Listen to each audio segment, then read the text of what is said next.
Yo, welcome to another Battle of Forum. Before I speak about the topic, I always like to brag a little, and this time will be no exception. I think that everyone loved at least one hero that fought with a sword. I mean, how could you not? Most of the swordsmen became emblematic.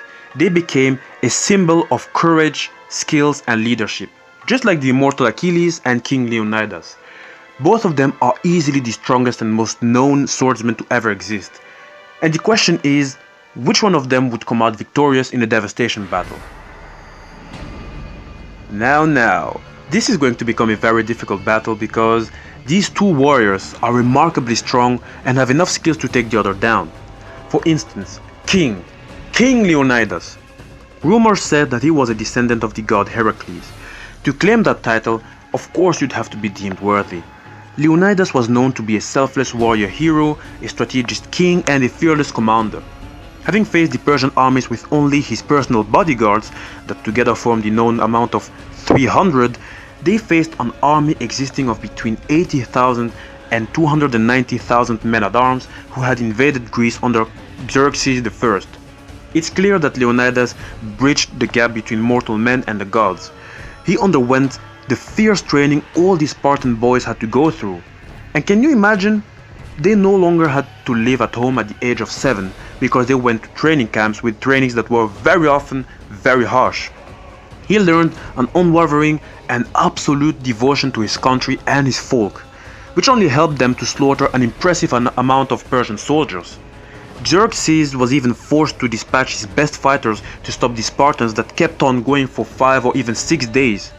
So, words cannot describe how strong King Leonidas was, and it's absolutely normal that he became known to be one of the greatest heroes to ever exist.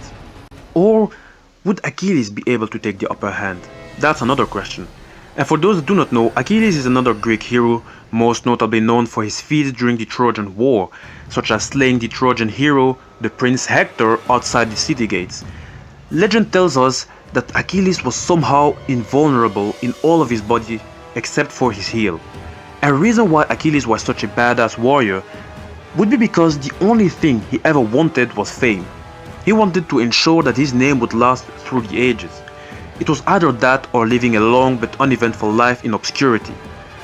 Achilles is considered by many scholars to be the greatest ancient warrior to ever exist. He alone killed multitudes of Trojans. God knows how many he killed. But he also had some shortcomings. His impulsive character led him to sometimes ignore the advice and counsel of others. His pride caused him to abandon his Greek comrades and quit the war because he felt insulted because of, you guessed it, a woman. His bloodthirstiness and rage even led him to kill Prince Hector and drag his body to his camp. Very disrespectful. Anyway, Achilles was taught the art of war and showed his great potential at an early age, making him very strong. I think it's one of the toughest battles I've made so far. Achilles was known to be very fast and very precise with his sword. He wasn't really buffed up, so obviously he'd be able to use his body well. Leonidas on the other hand was fierce and was a beast in battle, so I don't know who would come out victorious. If you have an idea, let me know.